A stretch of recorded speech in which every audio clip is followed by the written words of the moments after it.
Bienvenue sur le ring, l'ODJ TV Radio. Abdelmejid Belaiche est notre invité aujourd'hui. Merci pour l'invitation. Merci de l'avoir accepté, Abdelmejid Belaiche. Je rappelle que vous êtes expert spécialisé dans le domaine de l'industrie pharmaceutique, que vous êtes également membre de la Société marocaine de l'économie des produits de santé et analyste des marchés pharmaceutiques. 3 rounds avec vous aujourd'hui sur le ring, l'ODJ. Premier round, Cour des comptes, pharmacien qui croit, avec un point d'interrogation, qui ment, qui dit la vérité. En tout cas, vous nous direz votre point de vue là-dessus. Deuxième round, pourquoi les prix des médicaments continuent de faire polémique. Et troisième round, nouvelle agence du médicament, parce que c'est ce qui a été annoncé, les décrets sont en cours d'ailleurs. Nouvelle agence du médicament, quel impact sur les prix? Absolument. On démarre avec le premier round, première thématique. Abdelmejid Belaiche, Cour des comptes, pharmacien qui croit, qui ment pas. Écoutez, il n'y a pas de mensonge, il y a plutôt un problème de communication. Dont la Cour des comptes a fait un rapport, bien sûr un rapport basé sur des éléments techniques du décret de fixation du prix du médicament, où les marges sont calculées sur le prix fabricant hors taxe et non pas sur le prix final. Il faut savoir que la Cour des comptes a été claire là-dessus. Oui, il parle de marge bénéficiaire. Oui, mais il ne parle pas de marge brute. Donc Et oui, mais marge bénéficiaire, les gens en général calculent par rapport au prix final et non pas par rapport au prix sorti usine. Et c'est là où il y a eu une confusion, où il y a eu une mauvaise lecture de ce rapport de la Cour des comptes. Est-ce que la Cour des comptes dit vrai dans ce qui a été relevé dans son dernier rapport concernant le secteur de la santé et plus précisément le domaine des médicaments et les prix des médicaments? Absolument. Malheureusement, elle aurait dû, dans la manière d'exprimer, expliquer que 57% du PFHT en fait n'est que 33,9% du prix final. Que sur la deuxième tranche, les 47%, ce n'est que 29,7%. Que sur la troisième tranche qui dépasse 1000 dirhams, entre 1000 et 2000 dirhams, c'est uniquement 300 dirhams, quel que soit le prix de la boîte. Je crois savoir que la Cour des comptes a fait une moyenne en fait sur les marges bénéficiaires des pharmaciens, donc c'est d'où entre 47 et 57% de marge bénéficiaire moyenne sur l'ensemble des médicaments qui ont donné lieu à une étude et un rapport de la Cour des comptes. Alors, concernant le fait de dire c'est la marge la plus élevée comparée avec d'autres pays. Oui, marge bénéficiaire la plus élevée. Oui, elle est élevée sur chaque médicament. En pourcentage. Oui, en pourcentage. Mais elle n'est pas élevée en valeur absolue. Pourquoi? Parce qu'en fait, la marge est aussi liée à la taille du marché. Nous avons un marché étroit environ de 12 milliards, quelque chose comme ça. Si vous voulez, ça correspond à une dépense des habitants de l'ordre entre 400 et 500 dirhams par an. Oui. 500 dirhams par an annuellement. Absolument. Oui. C'est un petit marché. Mais la France, par exemple, une pharmacie au Maroc, elle fait entre 800 000 dirhams et 1 million de dirhams en moyenne. En France, de chiffre d'affaires. De chiffre d'affaires, oui. Sur lesquels il y a après le. Et la marge qui est dégagée. Absolument. Oui. Or, en France, une pharmacie moyenne fait entre 1 demi-million d'euros et 4,5 millions d'euros. Autrement dit, entre 1 demi-milliard et 4 milliards et demi de chiffre d'affaires. C'est pas la même économie d'échelle, sauf que ce qui est pointé du doigt chez nous, au niveau des pharmaciens, c'est la pratique de prix qui est exorbitant au niveau des marges bénéficiaires. Pourquoi aujourd'hui les pharmaciens, vous avez vu qu'ils ont contre-attaqué par rapport au rapport de la Cour des comptes en disant mais il y a une confusion entre marge bénéficiaire et marge brute. Et en même temps, en disant, voilà, mais nous, de toute façon, on a aussi des charges, on a des frais fixes, on a des loyers, on a un petit peu tout ça. Est-ce que ça, c'est pas un cache-misère? Écoutez, en réalité, il ne faut pas rester dans les pourcentages qui ne veulent rien dire, mais sur ce que dégagent ces pourcentages en valeur absolue. Et en valeur absolue, ça, vu l'étroitesse du marché, ça reste très faible. Si on appliquait les pourcentages que nous avons en France, qui sont de l'ordre de 20%, 80% des pharmacies disparaîtraient. Pourquoi? Parce que ça ne serait pas viable. En fait, ces 34% dont on parle, ou si vous préférez, c'est 50% de marge bénéficiaire dont qui est calculé sur le prix sorti usine hors taxe, oui. Ne permet de dégager qu'un chiffre d'affaires moyen de entre 800 000 et 1 million d'euros, ce qui est très faible. En tout cas, c'est entre 47 et 50% de marge bénéficiaire qui figure dans ce rapport de la Cour des comptes, contesté par les pharmaciens, mais en disant qu'en fait, la marge bénéficiaire n'est pas la marge brute et qu'ils ont un certain nombre de frais. Mais avant de revenir là-dessus, ce qui a été relevé aussi dans le rapport de la Cour des comptes, c'est le renchérissement des prix du médicament dû aussi à la concentration des producteurs de médicaments, puisque je crois que 25% des médicaments chez nous sont produits par 3 opérateurs. 3 labos pharmaceutiques. Donc est-ce que là, il y a un rapport déjà de la... Parce que ce n'est pas le premier rapport sur la santé, sur les médicaments. Il y a déjà eu le CEC qui a fait des rapports, il y a déjà eu le Conseil de la concurrence à 2 reprises, dont un qui avait été en 2011, qui avait mis en exergue cette situation d'oligopole, même pas de monopole, d'oligopole. Comment se fait-il, Amjid Belej, vous qui suivez le secteur, qui le connaissez parfaitement, qu'on se retrouve aujourd'hui avec un tiers des médicaments qui sont consommés chez nous, dans notre pays, sont fabriqués que par 3 opérateurs? Écoutez, concernant les concentrations, effectivement, on a affaire à un oligopole et il se fait que certains groupes puissants ont pu constituer un portefeuille de produits, mais de produits à très forte valeur ajoutée, etc., principalement des produits de biotechnologie, de produits coûteux, et c'est ça ce qui explique un petit peu cette concentration de ces produits. Mais quand on voit en fait la différence entre les multinationales et les nationaux, les multinationales font du chiffre d'affaires, mais les nationaux, ils font des volumes. C'est-à-dire vous avez 80%, c'est des produits fabriqués localement où il y a énormément de génériques. Il n'y a pas de recherche et développement, il n'y a pas d'innovation, donc c'est normal. Il y a une production locale qui est faible et qui est faible aussi en matière de valeur ajoutée. Mais simplement sur la concentration, la concentration, donc 25% des médicaments sont en situation de monopole chez nous, c'est 1229 médicaments sur 7000.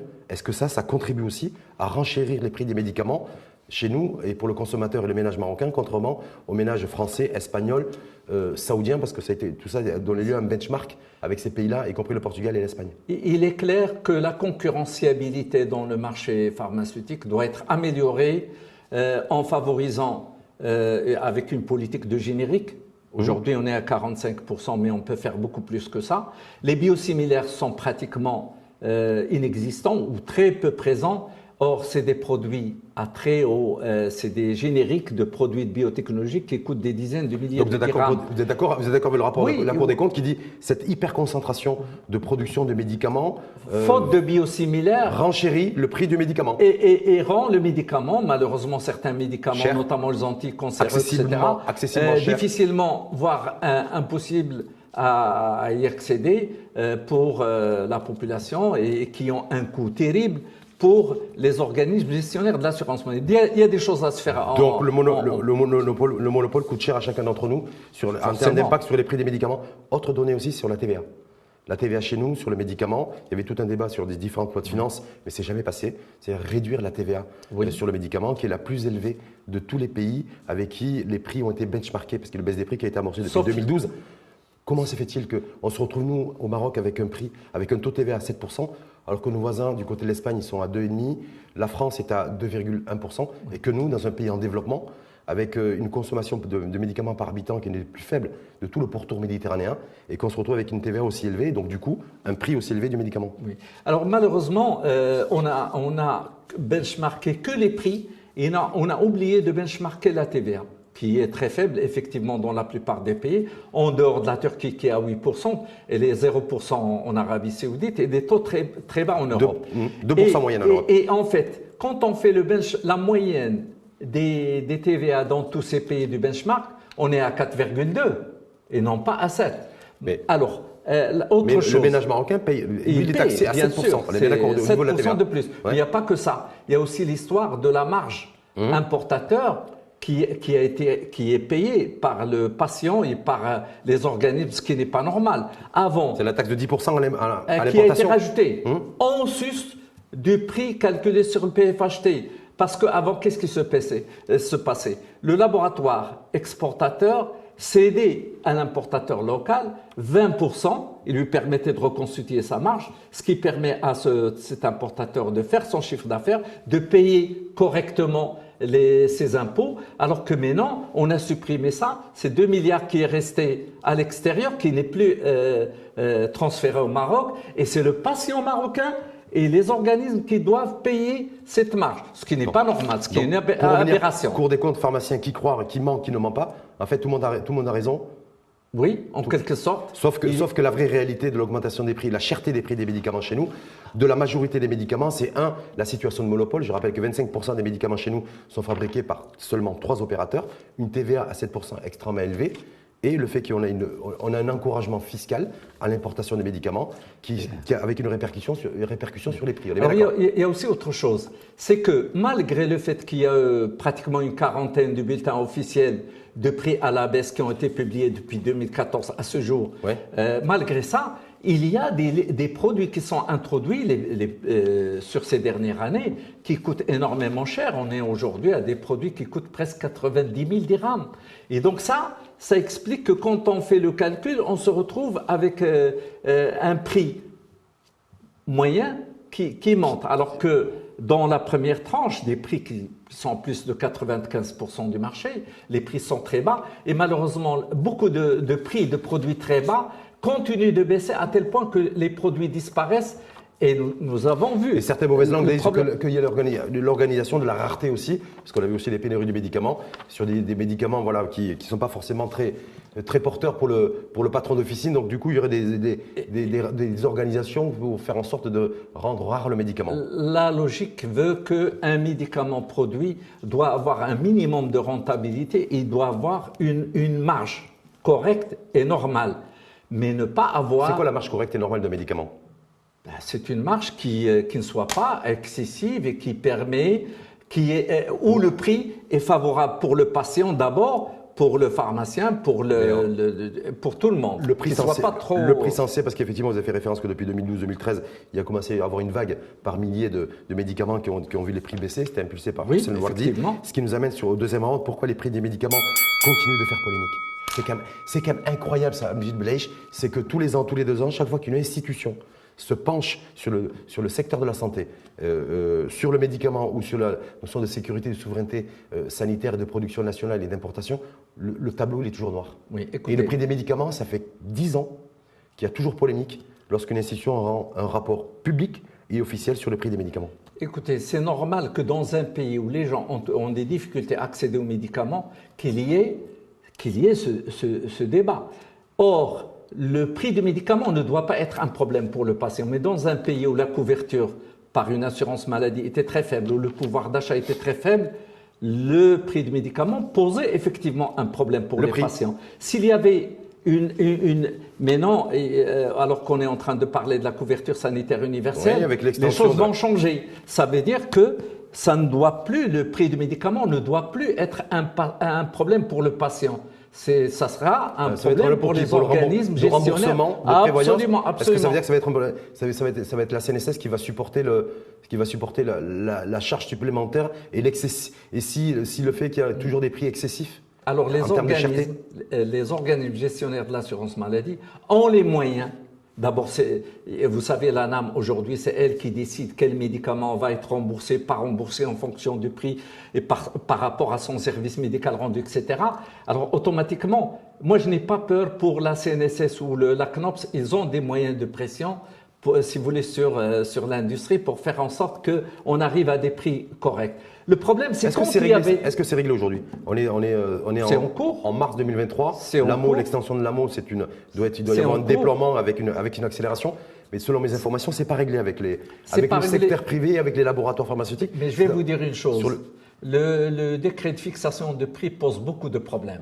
C'est le mode de calcul qui est un peu vicieux. C'est des clauses anticoncurrentielles qui sont utilisées comme barrière à l'entrée du marché pour les génériques, etc. Il y a énormément de problèmes. Il y a des choses à arrêter. Là, justement, on arrive au troisième point. On va y revenir, on va y aller au troisième point. Mais simplement une chose, rappelez-vous, et vous êtes beaucoup mieux placé, vous étiez en première ligne, vous là-dessus, que lorsque Hussein Louardi, lorsqu'il était en charge du portefeuille de la santé, il avait initié, lui, cette baisse des prix. Ça a commencé par des vagues de 1000-1200 médicaments. Absolument. Et on parlait à l'époque de marge excessive, de prix aberrants. C'était ça qu'on avait. Ça faisait la une de la presse, avec des marges de 20, 30, 40. Ça pouvait aller jusqu'à 80%. Est-ce que déjà ça, là-dessus, il y avait pas, ça n'était pas le point de départ d'une mise en lumière, en fait, d'une pratique, quel qualificatif trouver, de pratiques abusives en matière de prix des médicaments et qui datent depuis des années et qui perdurent encore aujourd'hui? Alors, il faut juste ne pas généraliser le jugement à l'ensemble des médicaments. Il y a des médicaments, effectivement, dont les prix sont scandaleusement chers. Ça, c'est ça reste à ce jour-là. Sur les 7000 médicaments, il y a combien de produits, selon vous, et de médicaments où effectivement les prix sont scandaleux? C'est la tranche qui pose problème, c'est surtout la 4e tranche, à tel point que les pharmaciens aujourd'hui, la plupart refusent d'avoir ce type de médicaments dans leur officine.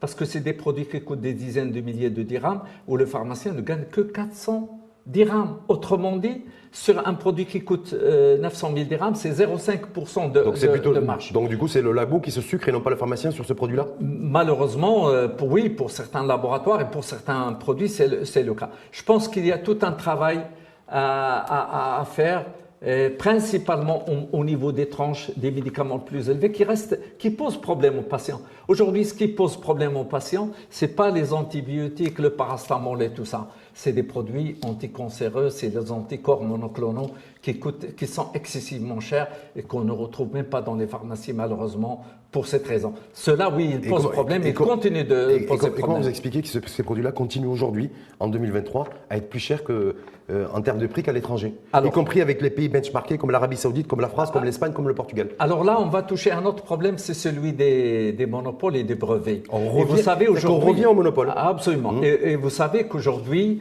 il y a le travail qui est fait par l'IPC-MENA, qui travaille sur les brevets et l'accès aux médicaments, qui sont en train d'expliquer que la majorité des brevets sont révocables parce qu'ils sont abusifs. Et donc, il suffit que se rapprocher de ces gens-là, parce que eux, qui connaissent très bien les brevets, peuvent vous expliquer que parfois sur le même médicament, il y a des dizaines ou des centaines de brevets sur un même médicament qui empêchent en fait de le copier et d'en faire un générique. Ce qui a été relevé par la Cour des comptes d'ailleurs aussi, c'est que chez nous, il y a un travail à faire. Les princeps chez nous, ça dure 15-20 ans. Oui, ce qui est anormal. Ailleurs, de l'autre côté de la Méditerranée, juste quand on nage, de la Méditerranée, c'est maximum 10 ans. Oui. Comment se fait-il que là, est-ce que c'est la responsabilité du ministère de la Santé, des pouvoirs publics, de faire en sorte qu'on se retrouve aujourd'hui, est-ce que les labos pharmaceutiques, qui ont un target, que la durée d'exploitation d'une molécule mère, Princeps, ne dépasse pas 10 ans?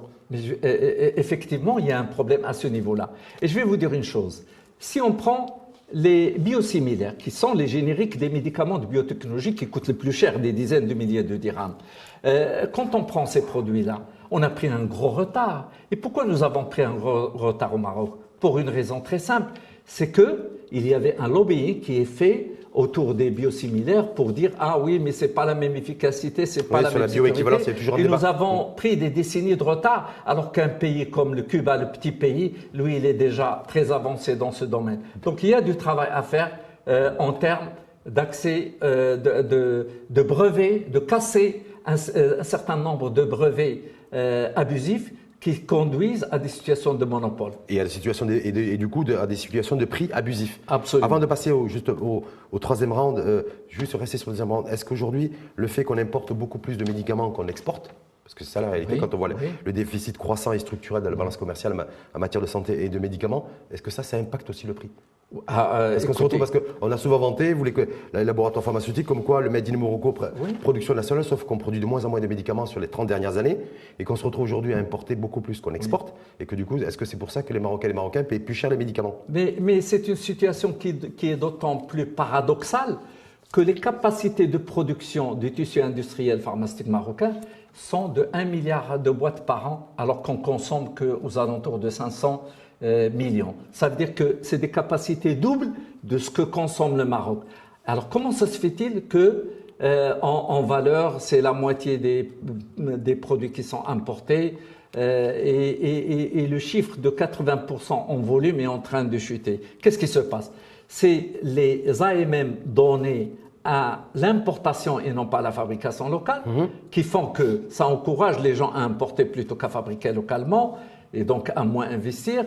C'est les ATU. C'était relevé de la Cour des comptes par la Cour des comptes. C'est les ATU qui aussi sont des situations un petit peu exagérées. Tout ça fait que notre balance commerciale, qui connaît déjà un déficit qui est structurel, parce qu'il ne fait que baisser. Et en 2021, avec la facture, les 6 milliards de vaccins, le déficit s'est aggravé de 6 milliards de dirhams. Mais là, c'est normal parce qu'il y avait des vaccins. Voilà, au moins c'était pour la bonne cause. Voilà, mais nous avons un déficit qui est chronique et qui s'aggrave. Troisième round, donc aggravation du déficit et en même temps aggravation du déficit du pouvoir d'achat des ménages. Donc c'est les deux en même temps, absolument. avec l'augmentation des prix. Troisième round, nouvelle agence du médicament. Les décrets sont en passe de passer. Quel impact sur les prix? Parce qu'on dit voilà, nouveau modèle de gouvernance, approche territoriale, plus d'autonomie pour les régions, avec les agences régionalisées, comme sur le modèle un peu de l'éducation. Mais est-ce que ça va avoir un impact sur la baisse des prix ou pas, selon vous, Gilles Belaïch?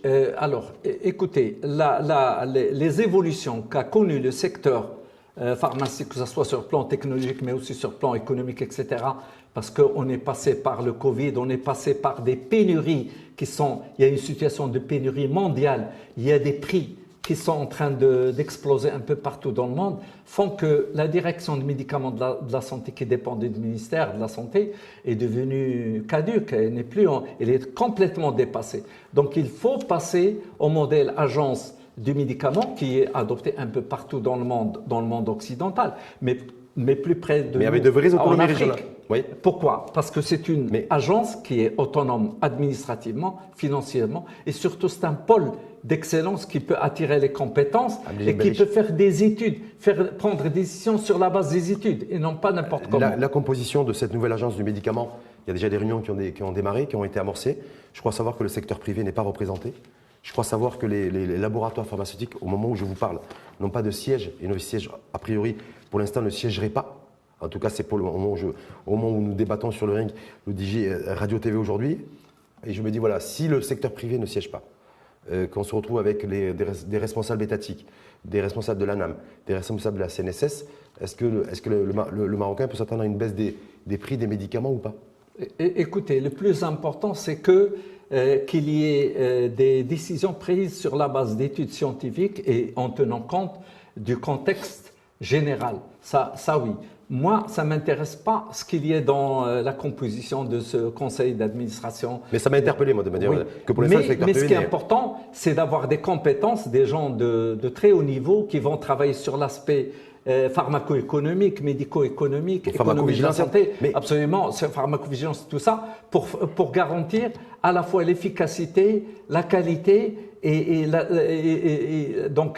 la sécurité des médicaments, avec bien sûr des prix qui soient raisonnables.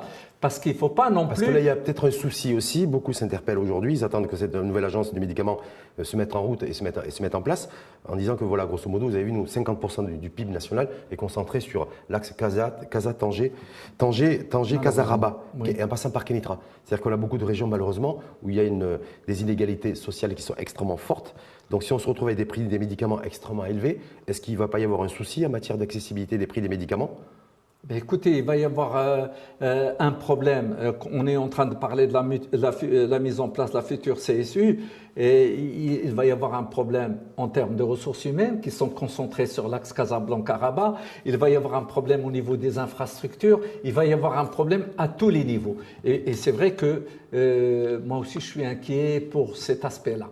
Est-ce que vous nourrissez aussi l'inquiétude de certains observateurs avertis du secteur de la santé qui disent voilà, il ne faudrait pas qu'on ait des médicaments dans les régions retirées qui soient de moins bonne qualité que Non, mais je vous pose la question, moi, des médicaments low cost. Déjà, les génériques ont été très souvent présentés comme des médicaments low cost, où il y a tout un débat d'ailleurs là-dessus, sur l'efficacité des génériques. Oui. Voilà. Est-ce qu'aujourd'hui, il n'y a pas le risque aussi d'avoir des médicaments qui soient low cost, en tout cas, qui est disponible dans des régions retirées et qui ne sont pas des régions riches, mais plutôt des régions pauvres? Écoutez, le débat sur l'efficacité du générique est un débat dépassé. Le générique a exactement la même qualité, la même efficacité, la même sécurité qu'un médicament principe. Ça, c'est un débat qui est dépassé comme partout dans le monde. Et d'ailleurs, quand vous voyez le taux des génériques dans des pathologies aussi sensibles que cardiovasculaires, etc., vous voyez, c'est la preuve que ces médicaments sont efficaces. Donc, je ne poserai pas le problème en ces termes. Moi, ce qui m'intéresse, c'est d'avoir un médicament moins cher. La qualité, elle est là. Le générique marocain s'exporte en Europe, s'exporte partout dans le monde. Donc, il n'y a pas de problème à ce niveau-là. Mais par contre, les prix sont les mêmes partout au Maroc, hein. Vous savez, le carburant, le prix change entre Casablanca et Agadir, mais le prix des médicaments, le même à Agadir, à Casablanca, partout. La qualité est la même donc partout. Vous dites que ça la même qualité partout, la même disponibilité, mais surtout il faut que ce soit la même accessibilité partout. Et ça, c'est peut-être pas gagné. Mais cette nouvelle agence du médicament, je crois savoir qu'il y a un deal aussi qui n'est pas encore passé entre les pouvoirs publics, entre le ministère de la Santé et les laboratoires pharmaceutiques. On va passer de 7-8 millions d'assurés sociaux à 22 millions, avec le basculement. Et même plus. Plus de 22 millions. Donc, c'est-à-dire plus de médicaments aussi qui devront être produits, parce qu'il y aura plus de médicaments qui vont être consommés. Oui. Et donc, les pouvoirs publics ont sommé les laboratoires pharmaceutiques de réduire un peu leur marge déjà confortable pour arriver à une baisse des prix en leur disant vous allez produire plus de médicaments. Sauf que ces laboratoires pharmaceutiques, ils disent nous, on n'a aucune garantie, aucune certitude que demain, il y aura plus de demandes en matière de médicaments. Et donc, du coup, pour l'instant, statu quo, on fait aucune concession sur les prix et sur la marge. Moi, je pense au contraire qu'en passant de 11 millions de personnes assurées aujourd'hui à plus de 22 millions dans un proche avenir, ça fera un marché énorme, une demande très importante et par conséquent, des économies d'échelle qui vont permettre aux laboratoires de réduire leurs prix en restant rentable, des laboratoires pharmaceutiques, de pouvoir produire des médicaments moins chers et de façon rentable. L'étroitesse du marché aujourd'hui, et malheureusement, c'est un obstacle à la réalisation des économies d'échelle. Les produits réellement qui réalisent des économies d'échelle, ça se compte sur le bout des doigts d'une main, si on parle Est-ce que c'est des produits qui sont fabriqués par les trois qui détiennent 25% du marché ? Ils sont fabriqués, les petits produits, c'est des produits à petit prix qui sont fabriqués un peu par tout le monde. Ce n'est pas ceux-là qui posent problème. Les produits qui posent problème, je le dis, je le répète, c'est ceux de la tranche supérieure à 2100 dirhams, c'est les anticancéreux, etc. C'est eux qui posent problème. Qui sont plus chers au Maroc qu'ils le sont en Espagne, en France, en Arabie Saoudite, en Turquie et au Portugal. Certainement. Ce qui n'est pas normal, puisque le prix est normalement benchmarké sur ces pays-là. Donc, il ne peut pas être supérieur. Donc, je pense qu'avec ce ring, l'ODJ TV Radio, on y voit beaucoup plus clair, grâce à vous, Amine Bilaïch, sur effectivement les facteurs qui contribuent à la cherté des prix des médicaments. 1, les monopoles. 2, une TVA à 7%. 3, le fait aussi qu'il y a des AMM qui ne sont pas renouvelés et qu'effectivement certains continuent à commercialiser. La problématique aussi du marché, l'étroitesse du marché. Donc on verra bien avec le développement de l'assurance maladie obligatoire qu'est-ce qui va se passer pour 22 millions de personnes. Donc est-ce qu'il y aura une baisse des prix ou pas des médicaments? À voir, et ça nous donnera peut-être l'occasion de vous faire revenir sur le ring. Bien sûr. Le DJ TV Radio. Merci à vous. Merci. Et à très bientôt.